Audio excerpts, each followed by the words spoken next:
স্থানীয় সরকার ব্যবস্থার অন্যতম ধাপ পৌরসভা, যা ঘোষণার মাধ্যমে একটি নির্দিষ্ট এলাকা রূপান্তরিত হয় শহরাঞ্চলে। তেমনি একটি পৌরসভা ঢাকার অদূরের মানিকগঞ্জ, যার যাত্রা শুরু স্বাধীনতার পরপর ১৯৭২ সালে। ১৯৯৭ সালের ২৭ মার্চ প্রথম শ্রেণীর পৌরসভায় উন্নীত হয় এই পৌর এলাকা। কিন্তু ৪৫ বছরের পথ চলায় এখনও নাগরিক দুর্ভোগ থেকে মুক্তি মেলেনি পৌরবাসীর। রয়েছে সরু রাস্তার বিড়ম্বনা, দুর্ভোগ চরমে পৌর এলাকার শেষ অংশের বাসিন্দাদের। নেই পর্যাপ্ত পানি সরবরাহ, এমনকি ড্রেনেজ ব্যবস্থা। সেই মানিকগঞ্জ পৌরবাসীকে নিয়েই আমাদের এবারের তৃণমূলে জবাবদিহিতা।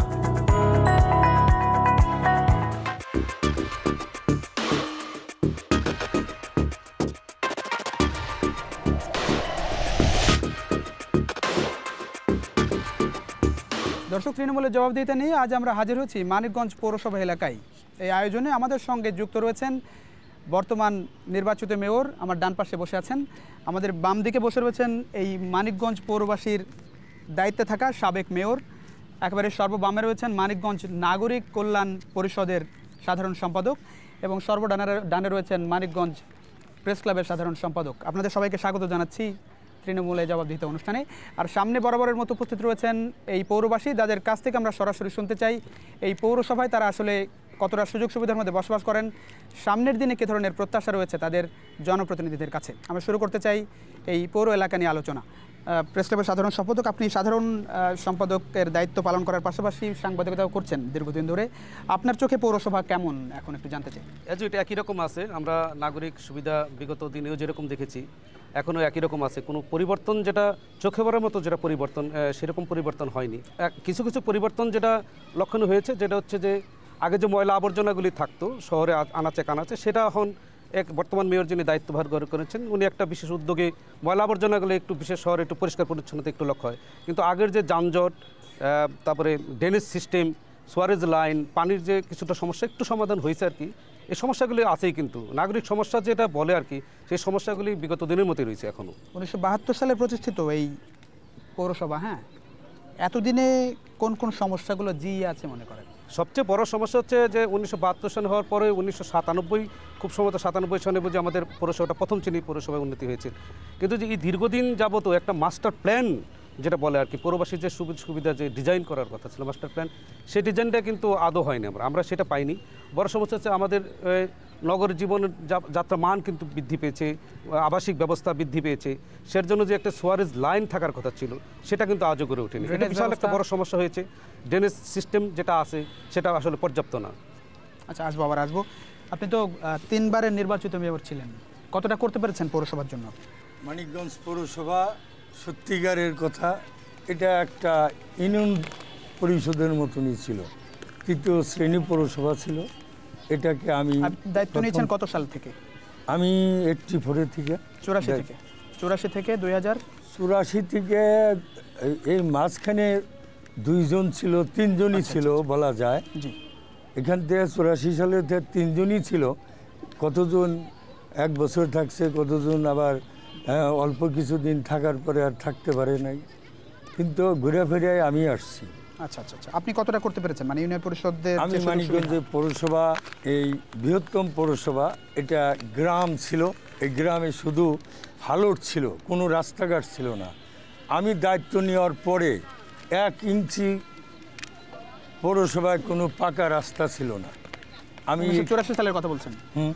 তারপরে আমি প্রায় 100 কিলোমিটারের মতন এই খালের মজা খাল আমরা ভরট করে এবং হালট ভরট করে আমরা কিন্তু অনেক রাস্তা করেছি।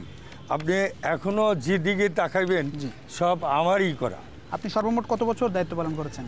আমার মোটামুটি সব কিছু, মাঝে মাঝে গ্যাপ, যেমন আমি 111-এ জেলে ছিলাম, জেলে থেকে আবার নির্বাচিত হয়েছি। সব মিলিয়ে দায়িত্ব পালন করেছেন কত বছর? ধরেন 20-22 বছর। 20-22 বছর। আপনার যে প্রত্যাশা ছিল 20-22 বছরে মানে যতটা করতে চেয়েছিলেন, আমি কিন্তু অনেকেই বলছেন যে এটাকে পৌরসভা বলা কঠিন।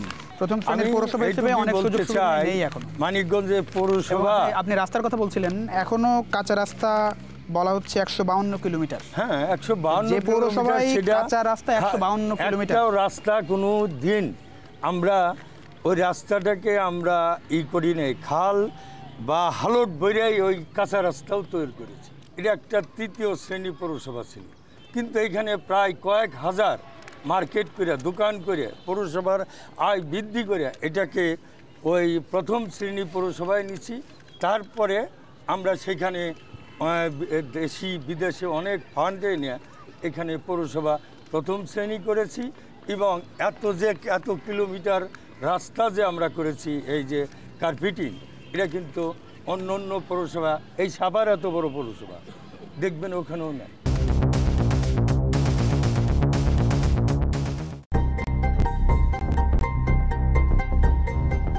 এই রাস্তাটা 7 বছর আগে হয়েছে, একবার মাটি ফেলাইছিল, সেই মাটি বন্যা এভাবে নাইমা টাইমা চলে গেছে, বৃষ্টি বাদলে ধুয়ে গেছে। খালি শুনি যে কাজ হবে, টেন্ডার হয়েছে, তাও আজকে 2 বছর পার হয়ে গেল, 3 বছর পার হয়ে গেল। অন্যান্য পৌরসভায় যে সমস্ত সুযোগ সুবিধা, রাস্তাঘাট, ইউনিয়ন পরিষদের মধ্যে যে সমস্ত রাস্তাঘাট হয়েছে, আমাদের পৌরসভায় সেই রাস্তাঘাট নাই। ট্রেন তো নাই, ট্রেনের তো প্রয়োজনই পড়ে না। ট্রেন থাকা বাধ্যতামূলক, এটা তো থাকেই। টাউন আছে, জয়নগর তুরি এই পুরসভা আছে, নদীর এই পার 8 নম্বর একটা ওয়ার্ড, এইটার কোনো সুখ সুবিধা নাই। রাস্তাঘাট খুব অত্যন্ত খারাপ। এই রাস্তা দিয়ে আসা মনে করেন যে আমার খুব কষ্ট। আমাদের গাড়ি টাড়ি আসে না, না, গন্ধ হয় না? গন্ধ তো হয়ই, এমনি গর্ত করে গর্তের ভিতরে ফালানো হয়। বর্ষার সময় এই ময়লাগুলো কি হয়?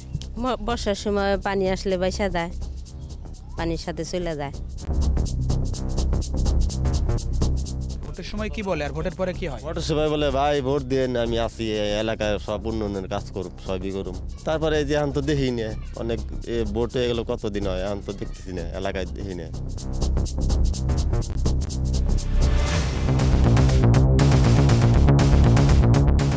আপনি আপনার প্রত্যাশা পূরণ করতে পেরেছেন মনে করেন না? মানে হ্যাঁ, আপনি সন্তুষ্ট? সন্তুষ্টি। এখানে তো ধরেন এই বেউথা নদীর ব্রিজ 50 কোটি টাকা সহ 40টা ব্রিজ, একটা খালেই আমি 22টা ব্রিজ করেছি। এটা বাংলাদেশে এইভাবে কাজ কোথায় হয় না যেটা আমি করেছি। আপনি নগর ভবন দেখেছেন, এই নগর ভবন মন্ত্রণালয় করতে দেবে না, স্পেশাল বিএমডিবির ফান্ড এসে আইনা আমি করেছি। এটার ভিত্তিপ্রস্তর আমি করেছি এবং উদ্বোধন আমি করেছি। আবার আসবো। আপনি নাগরিক কল্যাণ পরিষদের সাধারণ সম্পাদক। হ্যাঁ, পৌরসভার আসলে কি অবস্থা? 1972 সালে যে পৌরসভার প্রতিষ্ঠাকাল, সেই পৌরসভা এখনো অনেক সমস্যা জিইয়ে আছে। কেন? 72-এর পরে উন্নতি হয়েছে পৌরসভার, তো ওই রকম অবস্থা এখন নাই। কিন্তু বর্তমানে যেরকম আশানুরূপ উন্নতি হওয়ার কথা, তা এখন আমরা দেখছি না। কি দরকার এখনো? অনেক কিছু দরকার, বলেন একটু শুনি। যেমন আমাদের শিশু পার্ক নাই, আমাদের রাস্তাঘাট, অনেক কাঁচা রাস্তাঘাট এখন রয়ে গেছে, সেগুলি পাকা করার ব্যবস্থা করা দরকার, সেগুলি নাই। আমাদের কমিউনিটি সেন্টার নাই। ড্রেনেজ ব্যবস্থা আশানুরূপ হয় নাই। ড্রেনেজ ব্যবস্থা প্রায় জায়গায় বর্ষা হইলেই দেখা যেতেছে বিভিন্ন জায়গায় পানি জমে থাকে। আপনি কি করলেন ড্রেনের ব্যবস্থা জায়গাটায়? হ্যাঁ, অনেক করেছি। কত কিলোমিটার ড্রেন আপনার? প্রায় 12-14 কিলোমিটার। আপনার পুরো এরিয়া কত কিলোমিটার? 42.48 বর্গ কিলোমিটার। ড্রেন দরকার কতটুকু? ড্রেন যত দরকার আছে, ধরেন গ্রামে তো ড্রেন চলে না, তারা জায়গাও দিবে না। এখন তো যতটুক করার অবশ্যই করেছি, এবং আরো মাস্টার প্ল্যানে আমার আছে, টেন্ডারও দিয়েছিলাম। একটা প্রথম শ্রেণীর পৌরসভায় মাত্র 12 কিলোমিটার হচ্ছে ড্রেন ব্যবস্থাপনা। হ্যাঁ, যেই পৌরসভার বয়স 72 সালে প্রতিষ্ঠিত। কিন্তু বিগত দিনে আগের মেয়র বা এখনো বর্জ্য ব্যবস্থাপনা ঠিকমতো আপনার পৌরসভায় নেই। বর্জ্য ব্যবস্থাপনার জন্য তাহলে 1 মিনিট শুনেন। বলেন। বাংলাদেশে 9টা পৌরসভা এই ডাম্পিং গ্রাউন্ড হয়েছিল, কেউ করতে পারে না। আমি করছি সেটা করতে যায় সমস্ত মানিকগঞ্জের বহু নেতারা আমার বিরুদ্ধে মিছিল করেছে। এটা মিথ্যা কথা না হইলে ভিডিও আমি ফুটেজও দিতে পারি। এবং আমি অনেক কষ্ট করে টাকা আনছি, ফান্ড আনছি। আমার গাড়ি কেনার টাকা দিছিল গভর্নমেন্ট 1 কোটি টাকা। সেই 1 কোটি টাকা দেয়া জায়গা কিনে আমি এই ময়লা ফেলানোর ডাম্পিং ব্যবস্থাপনা করেছি, যেখানে এখনও পৌরসভায় সেই ময়লা সেখানেই পড়ে। ওটা না করলে মানিকগঞ্জে ময়লা আবর্জনা তো এখন আপনাদের যে খালেই পড়ে বেশি। খালে পরে এবং আশপাশের যে এলাকা আছে সেখানে সাধারণ মানুষের কাছে বর্জ্য ব্যবস্থাপনার জায়গাটা আপনাদের কোনো গাড়ি যায় না। আসবো, আমি আবার আসবো। জি, পৌর মেয়র আপনি নির্বাচিত মেয়র, হ্যাঁ, কিভাবে কি অবস্থায় পেয়েছেন পৌরসভা একটু জানতে চাই। এটা তো জনগণই বলবে কি অবস্থা, আপনার কাছে শুনতে চাই আপনি কি অবস্থায় পৌরসভা পেয়েছেন, কি কি অসুবিধা? নির্বাচনের আগে প্রথম আমার একটাই স্লোগান ছিল পরিবর্তনের লক্ষ্যে। জি, এই স্লোগানটা আমি কেন এনেছিলাম? নিশ্চয়ই পরিবর্তনের প্রয়োজন জনগণও চেয়েছে, আমরাও চেয়েছি। আমি জানতে চাই যে মানে কি অবস্থায় পৌরসভা পেয়েছেন? সাবেক মেয়র বলছেন আমি তিনি অনেক পৌরসভার উন্নত যে হয় নাই তা না, দীর্ঘ বছরের দেশ স্বাধীন হয়েছে 45 বছর হয়ে গেছে। 45 বছরে এক বছরে এক এক কাজ হইলে তো 45টা কাজ হয়ে যায়। এটাও যদি ধরি তাহলে তো কিছু হয়েছে, এটা তো অস্বীকার করবো না। কিন্তু মানুষের যেভাবে চাহিদা, যা কিছু দরকার, একটা এ গ্রেডেড পৌরসভা তাও অনেক বছর হয়ে গেছে, সেখানে সেই অনুযায়ী হয় নাই। সুষ্ঠু পানির ব্যবস্থা এখনও মাত্র 30%ও তাও ঠিক মতো নিয়মিত বিশুদ্ধ পানি। আপনি জানেন এই অঞ্চলটা আর্সেনিক এবং আয়রন যুক্ত এই মানিকগঞ্জ শহর, সেখানে নাই। রাস্তাঘাট খুবই সরু, প্রতিটি রাস্তা আপনি নিজেই দেখে আসেন, একদম সরু রাস্তাঘাট। এবং এখানে বর্জ্য ব্যবস্থার কথা বললেন, ম্যাক্সিমামই খালটা, এই খালটা শুনতো বৃদ্ধি করার জন্য আমরা শুনেছি যে অনেক টাকা এসেছে, কোটি কোটি টাকা এসেছে, কিন্তু যে পদ্ধতিতে খালটা সংস্কার করেছে এটা ছিল ভুল পদ্ধতি, যার কারণে ওই কোটি কোটি টাকা বিনষ্ট হয়েছে। এটার থেকে কোনো সুফল নগরবাসী অনিয়ম হয়েছে। অনিয়ম হয়েছে। মার্কেটের কথা আমরা যেটা শুনলাম এই মাত্র, আমি এখন দেখেছি মার্কেট যেগুলো হয়েছে, মার্কেটের ইতিহাস তুলতে গেলে অনেক সময় লাগবে।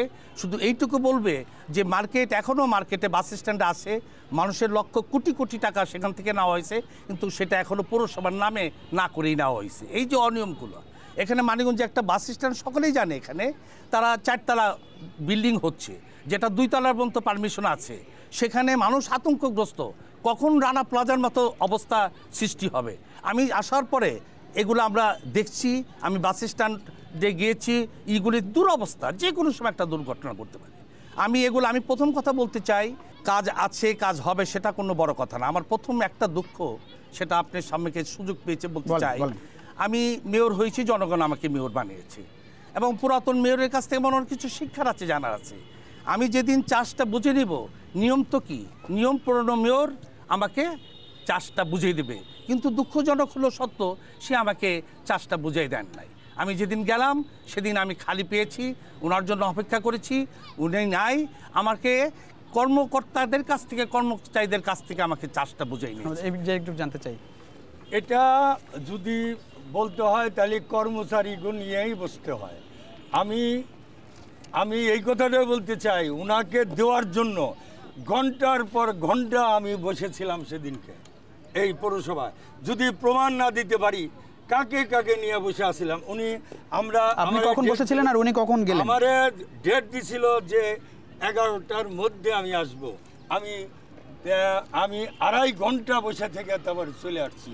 তারপরে আমি সেক্রেটারির কাছে দিয়ে আসলাম, এক্সেনের কাছে দিয়ে আসলাম, তাহলে কী করুম?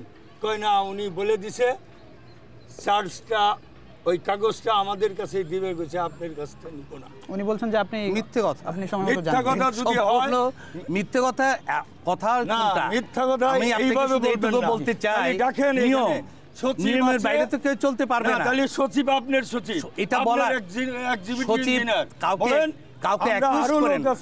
কাউকে অ্যাকিউজ করার জন্য, কাউকে অ্যাকিউজ না করার জন্য আমি বিনীত অনুরোধ করছি। যেটা নিয়মটা কি, আমি নিয়মটা বলে নিয়মটা উনি যেটা বলছেন, আমি একটু, উনি যেটা বলছে যে নিয়মটা হচ্ছে যে আপনি ওনার কাছে ক্ষমতাটা হস্তান্তর করবেন। ওনার কাছে ক্ষমতাটা হস্তান্তর করার জন্য তো আমরা একটা সচিব বাড়িয়ে বলছে আপনি 10:30টায় আসেন, 11টায় হ্যান্ড ওভার হইব। আমি দুপুরে খাওয়ার আগ দিয়ে আসেন কইছে, টেলিফোন করাইলাম, কয় আসতে আমার দেরি হবে। আচ্ছা, আপনি কত টাকা সহযোগিতা করবেন ওনাকে এখন? ওনাকে 100 বার আমার ডাকুক, আমরা তো আশাবাদী যে আমার চেয়ে উনি ভালো দেখাই জনগণ ওনার এই ভোট দিছে, আমার তো দেয় নাই। তা আমরা আশা করি না যে পৌরবাসী হিসাবে ওনার কাছে আমরা অনেক প্রত্যাশা। আপনার কাছে সহযোগিতা চেয়েছে? হ্যাঁ, আপনার কাছে কি আমার কাছে সহযোগিতা চাই নাই।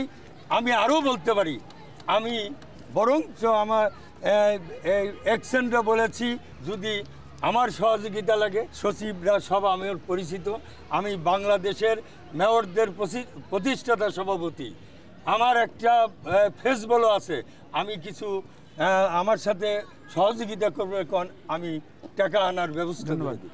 জি, এই ব্যাপারে বলি, আমি মন্ত্রণালয়ে গিয়েছিলাম, মন্ত্রণালয় থেকে জানতে পারলাম প্রাক্তন মেয়র যাতে কোনো ধরনের মানিকগঞ্জে ফান্ড না যায় তার জন্য তদবির করেছেন। যে ব্যক্তি এই কাজটি করে তার কি সহযোগিতা চাইতে পারি, এটা হলো কথা। এটা হলো কিভাবে সেটা আপনি না। বলেন? এটা বলেন? কিন্তু যেহেতু মন্ত্রণালয়ের কথা বললেন, আমি আশা করব যে মন্ত্রণালয়ে আমরা আগামীকালই মালিক সাহেবের সাথে আমি প্রোগ্রাম করব, যে টাকা পয়সা দেয় সচিব তার সাথে প্রোগ্রাম করব। সেখানে যে বলবেন আমি যদি এই মানিকগঞ্জে পৌরসভার টাকার জন্য বা কোনো ফান্ড না আসে সেই কথা বলি, তাহলে আমার এই মানিকগঞ্জ পৌরসভা আপনি এই জনগণ নিয়ে আজকে কথা দিলাম। আজকে এই নাগরিক কমিটি বা যারা আছে তাদের উপস্থিতিতে আমি বললাম এই পৌরসভায় তাহলে আমার থাকার অধিকার নাই।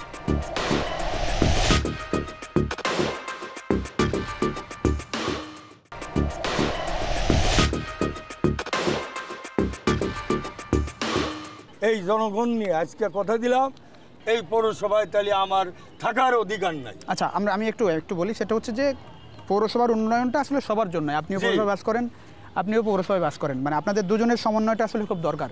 আপনি যেহেতু দীর্ঘদিন মেয়র হিসেবে দায়িত্ব পালন করেছেন, আপনার সহযোগিতা তার দরকার। আমরা আশা করবো যে আপনারা দুজন একসঙ্গে পৌরসভাকে সামনে নিয়ে যাবেন। আমরা একটু সামনে আপনাদের কাছে আসতে চাই। আপনার বাংলাদেশের যত বয়স, এই পৌরসভার বয়স তত, হ্যাঁ 46 বছর বয়স প্রায়। সেই জায়গাটায় কী ধরনের অসুবিধা এখনও ভোগ করতে হয় আপনাদেরকে? আমাদের সবচাইতে বড় অসুবিধা এই মুহূর্তে আমরা যেটা ফেস করতেছি সেটা হচ্ছে আমাদের যোগাযোগ ব্যবস্থার অবস্থাটা, আমাদের রাস্তাটা।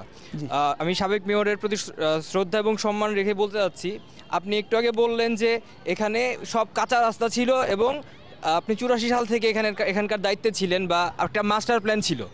যদি মাস্টার প্ল্যান থেকে থাকে একটা শহরের মূল কেন্দ্রবিন্দু, যেই শহরের মূল কেন্দ্রবিন্দু রাস্তাটা হচ্ছে আমাদের শহীদ রফিক সড়ক, এখানে একটা বড় লরি ঢোকার রাস্তা নাই। আপনার মাস্টার প্ল্যানটা কি ছিল?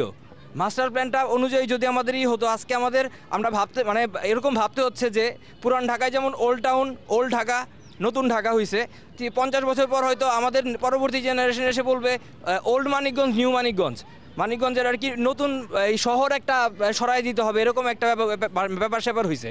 এই রাস্তার পর আসতেছে আমাদের খাল। এই খালটা আসলে প্রত্যেকটা মানে বড় বড় সিটি, মানে এই দেশের কথা যদি আমরা বলতে যাই, সেক্ষেত্রে অনেক বড় বড় কান্ট্রিতে তারা ফ্লোটিং মার্কেট করতেছে। এটাকে তারা এই পর্যটন কেন্দ্র, মানে পর্যটকদের আকৃষ্ট করার জন্য অনেক কিছু স্টেপ নিছে বা অনেক কিছু করেছে। আমাদের এখানে হচ্ছে কি?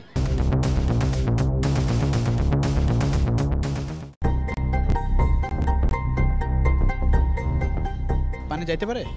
পানি যাইতে পারে, মাঝে মাঝে আটকে থাকে, মাঝে মাঝে মানে হয় দূষিত জীবাণু এরকম একত্র হয়ে মানে ময়লা আবর্জনা দূষিত, এটা পরিষ্কার করে না। এটা খালটা হলো আন্ডারগ্রাউন্ড করে উপর দিয়ে রাস্তা করুক, চাই মার্কেট করুক, যাই কিছু করুক, কিন্তু এটা এইভাবে থাকলে এটা ময়লা হবে। কারণ এখানে বহুত বাথরুমের আছে, বহুত মানুষের খালি জায়গা পায়, এটা তো ময়লা ফেলবে। কারণ এটার মধ্যে পানি নাই, চলমান কোনো ধান নাই, এটা ময়লা ফেলারই একটা জায়গা। আর এটা যদি এইভাবে জায়গা পায় মানুষ, ময়লা ফেলবে। কারণ ওই রকম ভালো আমাদের মানিকগঞ্জে কোনো নির্দিষ্ট কোনো ডাস্টবিন নাই। ময়লা মানুষ ফেলে দেয় হলো পরিত্যক্ত, আর যদি এটারে পানি দিয়ে বরট করে রাখা যায়, মনে করেন পরিষ্কারভাবে ভালো পানি থাকে, চলমান পানি, তাহলে এটা পরিষ্কার থাকবে। পরিষ্কার পরিচ্ছন্ন খাল চাই, যেখানে পরিষ্কার পানি থাকবে, তারপরে পাশ দিয়ে ওয়াকওয়ে থাকবে, সুন্দর পার্কের মতো বসার ব্যবস্থা থাকবে। নগরবাসী এটা চায় আর কি।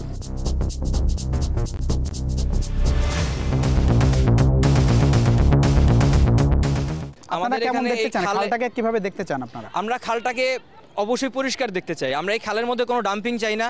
আমরা চাই খালের আশেপাশে যারা ব্যবসা বাণিজ্য করতেছে বা এটা যে কোনোভাবে হোক শক্ত কোনো পদক্ষেপ নেওয়ার জন্য। অনেক ধন্যবাদ। আবার আসবো। আর কেউ বলতে চান? সামনে মাইক্রোফোনটা দিয়ে দেবেন। আমার দুটো প্রশ্ন, একটি হচ্ছে বর্তমান একটু জোরে বলবেন মেয়রের কাছে একটি প্রশ্ন, আর একটা হচ্ছে সাবেক মেয়রের কাছে।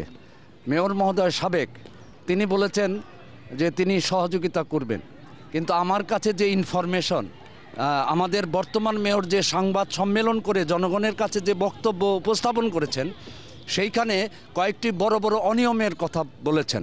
একটি হচ্ছে যে বিদ্যুতের কথা উনি বললেন, সৌর বিদ্যুতের একটা প্যানেল, সেখানে সোলার বিদ্যুতের একটা স্থাপনা ছিল, কিন্তু অডিটে আপত্তি হয়েছে যে ওই বিদ্যুৎটি কখনোই কার্যকর হয় না। কত কোটি টাকার অনিয়ম? 70 লক্ষ টাকা দিয়ে কত সেটি কোটি টাকার স্থাপন অনিয়ম? করা হয়েছে ওই পৌর ভবনে, যেটাকে নগর ভবন বলা হয়। আমি বলছি ওই যে সোলার প্যানেলের কথা বলছেন, কত কোটি টাকার অনিয়ম?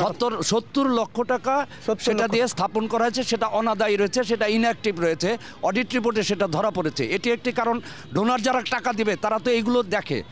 এরপরে যেটি আমাদের কাছে বর্তমান একটি সমস্যা, যেটা দীর্ঘদিন ধরে চলে আসছে, সেটি হচ্ছে বাইপাস সড়ক। এই বাইপাস সড়কটি আমাদের না থাকার কারণে, যেটা বর্তমান মেয়র মহোদয় বললেন চাপা রাস্তা, এই রাস্তাগুলো চাপা হওয়ার কারণে গাড়িগুলো তো বাইপাসে এশিয়া হাইওয়ের সাথে সংযুক্ত হবে, কিন্তু সেই এতদিন যাবৎ সেই বাইপাস সড়কটি আমাদের নির্মাণ হয়নি। আর আমার শেষ প্রশ্ন, আপনি বিগত পৌরসভার যে পুরনো ভবনটি রয়েছে, আপনি যে আয়ের কথা বললেন মার্কেটের মাধ্যমে, কিন্তু ওই পুরো ভবনটি যেটি পুরনো, যেখান থেকে এটি শিফট হয়ে নতুন নগর ভবন হয়েছে, সেই পুরনো ভবনটি বহুতল ভবন ছিল, সেটি অনেক কম মূল্যে আপনি ভাড়া দিয়েছেন, যেখান থেকে পৌরসভার বর্তমান আয় অনেক হতে পারত। আমার প্রশ্ন এই দুটি ওনার কাছে। আর ওনার কাছে শেষ প্রশ্ন, আপনি নিশ্চয়ই অঙ্গীকার করেছেন অবিলম্বে একটি শিশুদের জন্য পৌর মার্কেট করবেন এবং একটি ওয়াইফাই জোন করবেন, যেটা এই যুগে প্রয়োজন। আশা করি তিনি সেটা করবেন। ধন্যবাদ। এদিকে হাত তুলেছিলেন একজন বামে। সুযোগ সুবিধা কোন কোন জায়গায় আরো দরকার, কোন কোন জায়গায় বেশি অসুবিধার মধ্যে বাস করতে হয় একটু বলবেন। আচ্ছা, আমাদের এখানে যে প্রশ্নটা আসছে যে 72 সাল থেকে আমাদের পৌরসভা, আমাদের প্রথমে মনে করতে হবে যে একসময় আমরা সাব ডিভিশন টাউন ছিলাম। যেদিন থেকে আমরা জেলা শহরে রূপান্তরিত হইলাম, সেখান থেকে আমাদের মাস্টার প্ল্যানটা করার কথা, কিন্তু সেখান থেকে আলটিমেটলি কোনো মাস্টার প্ল্যান শুরু হয় নাই। আর খালটা নিয়ে যে কথাটা, খালটা আমরা ভরাট করব না খোলা রাখবো, এই নিয়ে 10-15 বছর চলে গেছে। যেটা জানতে চাই আপনার কাছে যে মানে ক শ্রেণীর পৌরসভা হওয়ার যোগ্য কতটা আপনার পৌরসভা? আমরা ক শ্রেণী হওয়ার জন্য যতটুকু প্রয়োজন ছিল, আমরা অতটুকু প্রিপারেশন ছিল না আমাদের পৌরসভার, কিন্তু আমরা ক শ্রেণী হয়ে গেছি, নামে ক শ্রেণী হয়ে গেছি, কিন্তু সেটার প্রেক্ষিতে আমাদের যতটুকু ডেভেলপমেন্ট হওয়ার কথা সেই জায়গাটায় আমরা পৌঁছাইতে পারি নাই। ধন্যবাদ। আরেকজন পিছনে একটু দেবেন। সম্মানিত মেয়র রমজান সাহেব যে কথা বলেছেন, ওনার একটা মাস্টার প্ল্যান ছিল এই শহরকে আধুনিক উন্নত শহর হিসেবে রূপান্তরিত করা। উনি 84 সন থেকে দাবি করেন এই শহরের মেয়র হিসেবে দায়িত্ব পালন করেছেন। আমার আগের প্রশ্নকর্তা এই বিষয়ে ইঙ্গিত করে গেছেন। ওনার মাস্টার প্ল্যানে কি ছিল এই শহরকে সংকুচিত করা? 1, 2 হলো বর্তমান যিনি মেয়র আছেন গাজী কামরুল হুদা সেলিম সাহেবের কাছে আমার জিজ্ঞাসা, আপনি গত নির্বাচনে জনগণের সামনে ইস্তেহার ঘোষণা করেছিলেন, অনেকগুলো বিষয়ে কথা বলেছেন, অন্যতম একটা ছিল দুর্নীতির বিরুদ্ধে জেহাদ ঘোষণা করা, দুর্নীতির মূলোৎপাটন করা পৌর ভবন থেকে, নগর ভবন থেকে। কয়েকদিন আগে আপনার বর্ষপূর্তি, অভিষেকের বর্ষপূর্তিতে আমি যুগান্তর পত্রিকার মাধ্যমে দেখতে পেরেছি অনেক কোটি টাকার দুর্নীতি হয়েছে। এর বিরুদ্ধে আপনি আইনগত পদক্ষেপ নেবেন কিনা, যদি নেন সেটা কত দিনের মধ্যে? অনেক ধন্যবাদ। ধন্যবাদ। জি মেয়র সাহেব, সরাসরি আপনার কাছে আসি। একটু জানার যে আপনি বর্ষপূর্তি উপলক্ষে সংবাদ সম্মেলন করেছিলেন, সেই জায়গার মূল কথাগুলো একটু জানতে চাই। অনিয়মের কিছু অভিযোগ আপনি করেছিলেন। এখানে 36 কোটি টাকার উপরে হবে অনিয়ম। সেটা মোটামুটি একটা একজন বিদ্যুৎ বিল, আমাদের পৌরসভার যে বিদ্যুৎ স্ট্রিট লাইটের যে বিল, সেখানে 1,40,00,000 টাকা। আমার প্রশ্ন যে 1,40,00,000 টাকা তো একদিনে বাকি পড়ে না, এটা তো দীর্ঘ মাস লেগেছে। পৌরসভা দেয়নি। পৌরসভা দেয়নি। অনিয়মের ভিতরে সে অডিট, সেখানে 25 কোটি টাকা। আপনারা জানেন ভ্যাট ট্যাক্স 1,40,00,000 আর 25 ধরছে আলাদা আলাদা। আপনার এরকম অনেক আছে। এটা তো মার্কেটে, একটা মার্কেটে 6 কোটি 6.5 কোটি টাকা জনগণ থেকে নেওয়া হয়েছে, কিন্তু সেই টাকা তো নাই। আমি জানি যে সেগুলা মার্কেটে পিছু খরচ হচ্ছে, কিন্তু সেটা পৌরসভার কাছে আগে জায়গাটা ঠিক না করেই জনগণের কাছ থেকে টাকা নেওয়া হয়ে গেছে। এখন তো জনগণগুলি আমার কাছে আসে, না মার্কেট ওটা মাটির নিচেই রয়ে গেছে। মামলা সংক্রান্ত জটিলতায় মামলা সংক্রান্ত টাকা দিয়েছে মানুষ, মানুষ টাকা 6 কোটি টাকা কোথায় গেল? সেটাই প্রশ্ন, সেই টাকাগুলি কোথায় গেল আমার কাছেই চাচ্ছে। এইরকম অনেক অনিয়মের মধ্যে আছি। অডিটটা হলো বেশি, কারণ হলো বিদ্যুৎ বিলটা বেশি, এবং আমি আসার পর থেকে আমার তো মাত্র 1 বছর। আচ্ছা আসবো, আমি আবার আসবো। জি আপনি আপনার মেয়াদে উনি যে অভিযোগগুলো করছেন, বিদ্যুৎ বিল বকেয়া 1,40,00,000, মার্কেটের 6 কোটি, 1,40,00,000 টাকা বকেয়া কেন? আমি তো হিসাব পাইছি এটা 2.25 কোটি টাকা 1984 সালে। হ্যাঁ, 1 বছরের জন্য পাবলিক হেলথ 1 টাকাও দেয় নাই। সেই টাকার জের ধরে ধরে আস্তে আস্তে এখনো সেই টাকার জের আছে। মার্কেটে 6 কোটি টাকা কোথায় গেল? মার্কেটের টাকা আমরা টেন্ডার দিছি, আজকে যে পৌরসভা চলছে, প্রথম শ্রেণী হয়েছে, বা পৌরসভার কর্মচারীকে যে বেতন দেয় এই বেতনও চলতো না যদি এই 1-1,500 বা 2,000 দোকান যদি না থাকতো। সেই দোকান করে ওখানে মার্কেট করছি, মার্কেট হয়েও গেছে, নিচতলা শেষ, তাকে প্রায় কয়েক কোটি টাকা আমরা পেমেন্ট দিছি। সেই পেমেন্ট দেওয়ার পরে কেস করে দিল। তাও কেরা করে? আমাদের নেতারা করে, আমাদের লোকজনই করে। আজকে যারা এখানে উপস্থিত আছে এখানে অনেকেই সেই কেস পৌরসভার বিরুদ্ধে লড়তে হবে। আজকে পৌরসভায় তো এটাই তো একটা বিল্ডিং করারও ছিল না। এখানে এক ভাই আমার শ্রদ্ধেয় দাদা, আমাদের রাজনীতিক নেতাও, উনি বললেন যে পৌরসভা অল্প টাকায় দিছে। অল্প টাকা দেই নাই, পৌরসভাকে একটা বাঁচাইছি। এখানে যুবলীগের ছাত্রলীগের যুবলীগের হবে, তারা বলল 5,000 টাকা ভাড়া এবং 5 লাখ টাকা অ্যাডভান্স। রমজান ভাই আমি দিব, আমরা দিব, আপনি এটা আমাকে দিয়ে দেন। আপনি দিয়ে দিলেন না? শোনেন না, আমি তারপরে ইংরাজি একটা পত্রিকায় দৈনিক, বাংলা একটা পত্রিকায় দিয়ে আমি টেন্ডার দিয়ে, টেন্ডারে পাইছে 25,000 টাকা ভাড়া, 25 লাখ টাকা অ্যাডভান্স। এই বর্তমান মেয়র তো ওই যে মানে অভিযোগ যে অনিয়মের যে ইনকাম 3 লক্ষ থেকে 3.5 লক্ষ টাকা, যেটা এমন একটা ডিট করছে 50 লক্ষ টাকা হোক, আমি তো টেন্ডার দিয়ে দিছি। আমি তো জানি, আমি নিজে মেয়র, আপনি কি টেন্ডার করছেন সেটা তো জানি। আচ্ছা, আপনার কাছে জানতে চাই সমস্যাটা আসলে কোথায়? মানে পৌরসভার চলাই কি কঠিন হয়ে যাচ্ছে? সমস্যা কি আপনি বলেন। আপনি তো দীর্ঘদিন পৌরসভার দায়িত্বে ছিলেন, আমি জানতে চাই পৌরসভার তো সরকারের সহায়তায় চলে না, নিজস্ব অর্থায়নে পৌরসভা চলতে হয়। হ্যাঁ, সেই জায়গাটাই কি করা দরকার আপনার কি বলেন? এই যে 3-4 হাজার দোকান যে জায়গা করা হয়েছে বিভিন্ন জায়গার, পৌরসভার মাটিও না, সব সরকারের কাছ থেকে আমি দেন করে এই যে কোটি কোটি টাকা যে এখন আয় আসতেছে, ওটা কোনটা আসতেছে? এই প্রসঙ্গে আমার কথাটা, উনি যে কোটি কোটি টাকার হিসাব, উনি দেখ কোটি কোটি টাকার হিসাবপত্র যে আয় আসে। আচ্ছা, একটু জানতে চাই রাজস্ব আয় বা নিজস্ব আয় কত আপনার পৌরসভার এখন রাজস্ব আয় 40 লক্ষ টাকার উপর হবে না, 35 থেকে 40 লক্ষ টাকা হোল্ডিং ট্যাক্স মেয়ার। উনি যে দোকানের ভাড়ার কথা বলতেছেন, একটা দোকান ভাড়া মাত্র 500 টাকা, 250 টাকা, 300 টাকা পৌরসভার মধ্যে। এবং আশ্চর্য ব্যাপার, এখানে যারা আছে ভাড়াটে আছে তারাও এখানে আছে। একটা ফ্লোরের ভাড়া 5,000 টাকা, একটা ফ্লোরের ভাড়া কত স্কোয়ার ফিট একটা ফ্লোরের ভাড়া। সেই জন্য অনিয়ম এগুলো যদি বলতে হয়, কারণ দোকান থেকে কয় টাকা ভাড়া আসে এটা তো ডকুমেন্ট। আপনি কেন বলেন যে টাকাও লাগে না? মিথ্যা কথা কেন বলবেন? 150 কোটি, কয়েক কোটি টাকা লোন স্যাংশন হয়েছিল, আমি তাও নি নাই। পাবলিকের টাকা দেখো, বিএমডিএফ এর থেকে টাকা আজ পর্যন্ত সেই টাকা যে আনছেন তার 10% যে কিস্তি পরিশোধ করেন নাই, এগুলো আমি আমি করছি, আমি করে আসছি। আর এটা ডকুমেন্টস কথা বলে আপনি বলবেন তো চলবে না, এটা ডকুমেন্টস কথা বলেন না। উনি যেসব অসুবিধা ফেস করছেন সেগুলো আপনাকে বলছেন, যেহেতু আপনি দায়িত্বে ছিলেন। ডাকলোই না তো একদিন আমাকে, আর একটা ডাকবতাম, আরে কারে ডাকুন, যে যার কীর্তিকলাপ পেই তারে ডাইকে বুদ্ধি নাকি মরুম নাকি? আচ্ছা, ঠিক আছে, আমি একটু আপনার কাছে আসি। জি, আচ্ছা, আমার আজকের প্রশ্ন প্রাক্তন মেয়র সাহেবের কাছে। আপনার সম্পদের হিসাব জনগণ জানতে চায়, তার সাথে আমিও জানতে চাই, মানিকগঞ্জের এমন দুরবস্থা হলো কেন?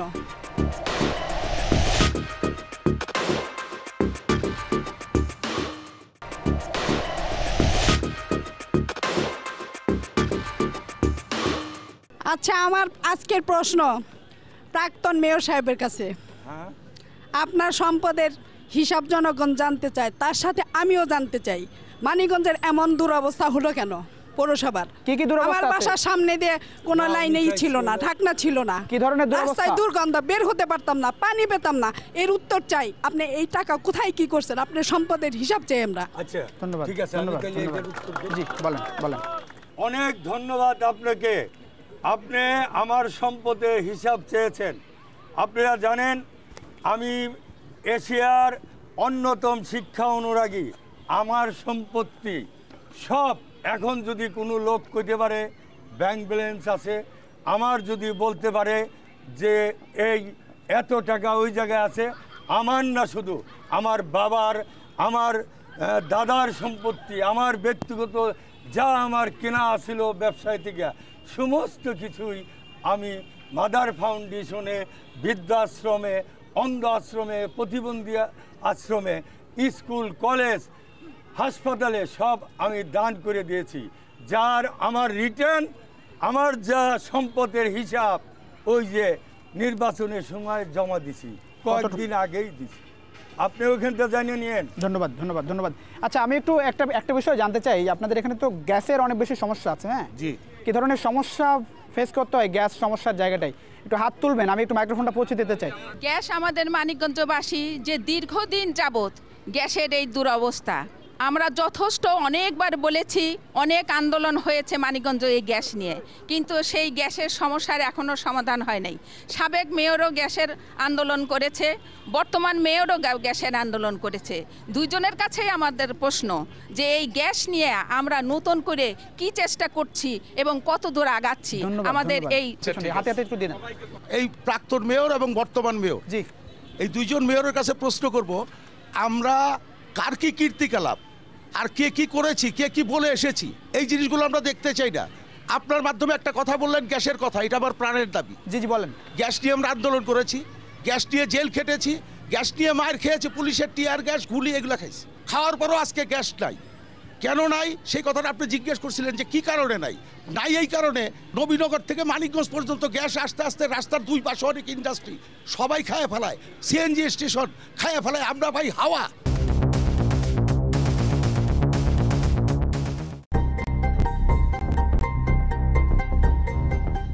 গ্যাস তো কখনো পাওয়া যায় না, রাত্রে নাই, দিনে নাই, সকালে নাই, এইভাবে চলে।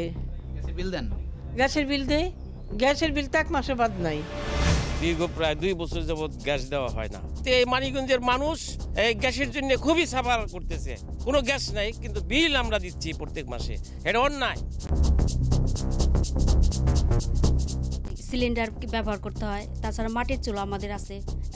এত কষ্ট করে যে রান্না বাড়া করা, এগুলি বাড়তি খরচও বাইরে যাইতেছে আমাদের। অত গ্যাস পাই না, অথচ এটা একদম খালি বিলটা বাড়াই চলতেছে। লাকড়িতে রান্না করতে হয়, সারাদিনের রান্না একসাথে করতে হয়। তারপরে মনে করেন যে পচা হোক ভালো হোক, বাচ্চা কাচ্চা নিয়ে ওইভাবেই খাইতে হয়। লাকড়ি পাওয়া যায় না। সামনে আমাদের বাঁশ ঝাড় ছিল, ওইখান থেকে বাঁশ কেটে রাখছিলাম। সিলিন্ডারের টাকাও দিতে হচ্ছে, আবার এদিকে গ্যাস লাইনের টাকাও দিতে হচ্ছে। আবার দেখা যাচ্ছে যে আপনার সিলিন্ডারের দামও তারা বৃদ্ধি করতেছে, এদিকে গ্যাসের দামও তারা বৃদ্ধি করতেছে। তো আমরা আসলে করবো কি?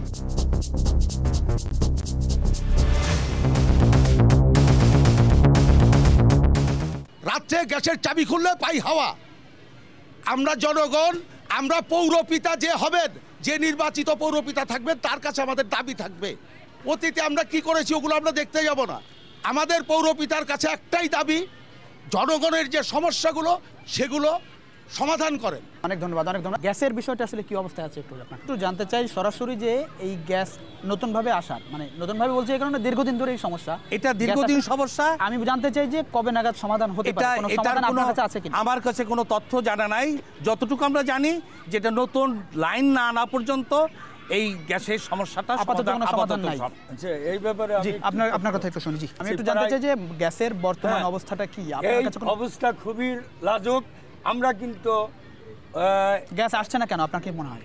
আমার মনে হয় যে এখানে অনেক, যেখান থেকে আসে এই রাস্তায় অনেকগুলি, একটু জানতে চাই, অনেকগুলি ফলস লাইন। আমি একটু বলি সেটা হচ্ছে যে বর্তমান সাধারণ সম্পাদক আওয়ামী লীগের ওবায়দুল কাদের এসেও বলেছেন সমস্যার সমাধান করে দেবেন, হয়নি এক। আপনাদের এখানে একজন মন্ত্রী আছেন, স্বাস্থ্য প্রতিমন্ত্রী, তিনি আছেন।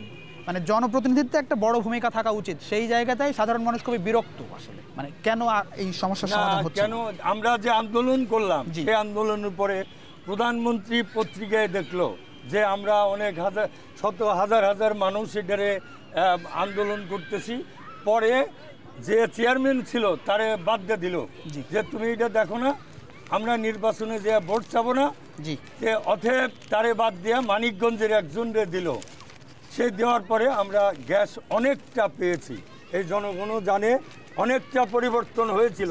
কি হয়েছিল না? হওয়ার পরে আবার আস্তে আস্তে এখন নাই। আচ্ছা, আসবো।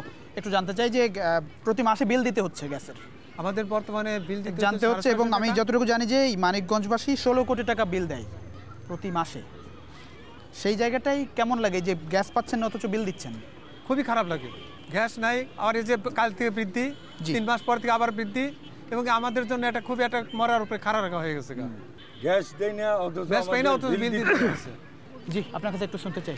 যেটা জনগণও বলেছে যে আমাদের সাবেক এবং বর্তমান দুজনেই কিন্তু এই গ্যাসের জন্য আন্দোলন করেছেন। আপনার কাছে কি মনে হয় সমস্যা? আমি বলি আর কি, গ্যাসের জন্য আন্দোলন করেছেন, কিন্তু এখন কিন্তু আমরা দেখতেছি না। এই যে আজকে 1-1.5 মাস যাবত যে গ্যাসের যে একটা বিশাল সংকট সৃষ্টি হয়েছে, এই দুজনকে কিন্তু এখন আমরা জনগণের পাশে পাচ্ছি না। জনগণের দাবি আদায়ের পাশে কিন্তু এই দুজনকে এখন পাচ্ছি না আমরা। সেক্ষেত্রে আজকেও দেখলেন যে কমিউনিস্ট পার্টি আজকে মানিকগঞ্জে 2 দিন ধরে মাইকিং করে সমাবেশ করেছে, সেখানে 26 জন মাত্র মানববন্ধনে অংশগ্রহণ করেছে। জি জি জি, 26 জন মানববন্ধন করেছে। পৌরবাসী কিন্তু আহ্বান করেছিলেন যে এই আন্দোলন শরিক হওয়ার জন্য, কিন্তু পৌরবাসী সেটা আসে নাই। আমাদের মানিকগঞ্জবাসী হচ্ছে অত্যন্ত কি বলবো যে একদম বোকা। আমরা বিল দিয়ে যাব, মাসের পর মাস দেবো, প্রতিবাদ করতে আমরা জানবো না। যারা প্রতিবাদ মানে আয়োজন করে তাদের পাশেও আমরা দাঁড়াই না, এটা হচ্ছে অবস্থা। আমরা মানিকগঞ্জের শেষ সীমান প্রান্তে, আমরা এখানকার যিনি ইঞ্জিনিয়ার আছেন তাদের সাথে কথা বলেছি যে আসলে মোট সমস্যাটা কোথায় আমাদের, আমরা কেন পাচ্ছি না। ওনারা যেটা বলেন যে আমাদের মানিকগঞ্জের লাইনটা হচ্ছে শেষ প্রান্তে, যে প্রেশারটুক দেয় সেই প্রেশারটুক এর মাধ্যমে যে প্রেশারটা আসে সেটা আমাদের জন্য আসলে স্বাভাবিক না। সেই প্রেশারটার মধ্যে ইন্ডাস্ট্রিয়াল রয়েছে, বেশ কিছু ইন্ডাস্ট্রি রয়েছে, সাটুরিয়ার দিকে একটা লাইন চলে গেছে, বিশাল একটা এলাকা চলে গেছে। গ্যাসের সংযোগ আছে কিন্তু আপনারা গ্যাস পাচ্ছেন না, তাহলে বিল দেয়া কতটা যৌক্তিক মনে করেন? বিল দেওয়া তো কোনো যুক্তি নাই, কিন্তু বিল না দিলেও তো এটা বিল তো বাদ দিবে না সরকার, কিন্তু আপনি বিল বাদ দিবে না। বিল আপনি বকেয়া রাখবেন, 1 বছর বকেয়া রাখবেন, পরে তো আপনার এই বকেয়া বিল পরিশোধ করতে হবে। আচ্ছা, আমরা একেবারে শেষ পর্যায়ে আমরা একটু আসতে চাই, শেষবারের মতো আপনার কাছে পৌরসভাকে কিভাবে দেখতে চান একটু আপনার কাছে একটু জানতে চাই। আমি মানিকগঞ্জ পৌরসভার যে খালটা, যদি যেভাবে পানি প্রবাহ করা উদ্দেশ্য মানে যেভাবে ছিল, আমাদের আশাকাঙ্ক্ষা ছিল, মেয়র সাহেবের ছিল, যদি সেইভাবে না হয়, আমি মনে করি এই খালটাকে বক্স কালভার্ট করে, যেহেতু জলাশয় যদি না থাকে তাহলে বক্স কালভার্ট করে একটা প্রশস্ত রাস্তা আমি দেখতে চাই। আমি পূর্বের যে মেয়র সাহেবকে আমি একদিন বলেছিলাম, মানে উপর দিয়ে রাস্তা থাকবে, নিচে কালভার্ট থাকবে। হ্যাঁ, নিচে কালভার্ট থাকবে, সব জিনিস হবে। যে ব্রিজটার কথা বলেছেন, 4 লাইনের সড়কটা যদি হয় বাস স্ট্যান্ড থেকে একদম দক্ষিণ মানিকগঞ্জ চলে যাবে। 1 2 নম্বর একটি দৃষ্টিনন্দন শিশু পার্ক চাই। 3 নম্বর হচ্ছে মানিকগঞ্জ শহরের বুকের ভিতর দিয়ে প্রবাহিত খালটি স্বচ্ছ পরিষ্কার প্রবাহমান চাই। 4 নম্বর হচ্ছে একটি কালচারাল কমপ্লেক্স চাই, যেখানে আমাদের ছেলেমেয়েরা আসবে, দেখবে, আমাদের মনোজগৎ গঠিত হবে। 5 নম্বর হচ্ছে একটি উন্নত মানের আবাসিক স্কুল চাই, যেটা সবচাইতে পৌরসভার ভেতরে একটি উন্নত মানের স্কুল হবে। এইরকম আরেকটি হচ্ছে উন্নত মানের যোগাযোগ চাই। আপনি কি চান, পৌরসভায় কোন জিনিসটা দরকার? আমি পৌরসভায় আরও উন্নত খেলার মাঠ চাই এবং শিল্প সংস্কৃতি চর্চার জন্য মুক্ত মঞ্চ চাই। অনেক ধন্যবাদ। পৌরসভাটা আসলে অপরিকল্পিতভাবে বাইরে গেছে। এই অপরিকল্পিতভাবে বাইরে যাওয়ার কারণেই এই সমস্যাগুলির সৃষ্টি হয়েছে। প্রতিটা প্লট কোন ঢোকার যে রাস্তাগুলি, এটা প্রথমেই যখন পৌরসভা হয় এবং পরবর্তী সময়ে করতে পারতো, এটা মাস্টার প্ল্যান যেটা সাবেক মেয়র বলছেন, ওইটা আসলে মাস্টার প্ল্যান না। মাস্টার প্ল্যান হলো প্রতিটা প্লটে কিভাবে ঢোকা যাবে, এই ধরনের একটা রাস্তাঘাট কোথা দিয়ে হবে, এই ধরনের পরিকল্পিত এটা কইরা যদি এখনো যদি করে, কথা বলছেন, এখনো যদি করে পরিকল্পিত শহর, ওই পরিকল্পিত প্ল্যান না হলে পরিকল্পিত শহর হবে না, চেষ্টা করলে হবে না। আমরা পরিকল্পিত প্ল্যান চাই। একেবারে আমাদের হাতে 2 মিনিট সময় আছে, আমি একটু জানতে চাই যে 1 বছরের মধ্যে পৌরসভায় এসে আমরা কোন কাজগুলো পাবো? 2টি ওয়াদা চাই, বড় 2টি কাজ। কোন 2টি কাজ আপনি করতে চান? গ্যাস সমস্যার সমাধান আপাতত নেই, 1 বছর পরে পৌরসভা আসলে কেমন দেখতে পাবো আমরা? আমি আসলে এইটুকু শুধু বলতে চাই, 1 বছর তো দেখতে দেখতে চলে গেছে, আমার কাজ বসতেই চলে গেছে। আমি আরও 4 বছর আমার হাতে আছে। জি জি, এই 4 বছরের মধ্যে কেমন পৌরসভা চাই, এটা অনেকের মুখ থেকে আপনারা শুনেছেন। মানিকগঞ্জে 25% 30% লোক বিশুদ্ধ পানির আওতায় নেই। এখানে আমি 80% পানি আগামী বছরে এসে আপনি এটা পাবেন। 80% আমি পানি নিয়ে আসতে চাই।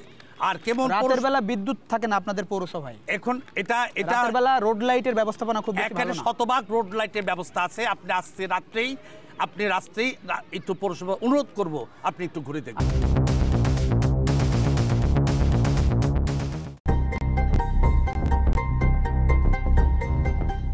রাস্তায় লাইট নাই, আমার ড্রেন নাই, গ্যাস নাই, পানি নাই, আমাকে চলবে ওঠা। তাহলে পৌরসভা থেকে লাভ কি? এই তো পৌরসভায় এখন কী করবো? আমাকে যে ফিলে এখন গরিব মানুষ, আমরা যে ফিলে থাকি এখন কিছু করতে পারি না, কারো কী করবো? ট্যাক্স দেই। পৌরসভায় তো লাইট থাকাই দরকার, কিন্তু এটা যে অবস্থায় আছে, এটা পৌরসভা শুধুমাত্র নামে পৌরসভা থাকার চাইতে ইউনিয়ন থাকাই অনেক ভালো ছিল। বিদ্যুতের লাইন তাও ঝিটকের লাইন, আমাদের পৌরসভার লাইন নেই। মনে করেন গ্যাস নাই, পানি নাই। পৌরসভার যে শহর আর গ্রাম একই পার্থক্য হয়ে গেছে। পৌরসভায় আলো তো সব জায়গায় নেই, কিছু কিছু জায়গায় আছে, কিছু কিছু জায়গায় নেই। ব্রিজের ওইদিকে লাইট নেই। ওইদিকে যান রাতের বেলা? রাতের বেলা বেশি যায়নি ওদিকে, খালি টাউনতে থাকি। আলো যেদিকে সেদিকে যান? সেই দিকে যাই।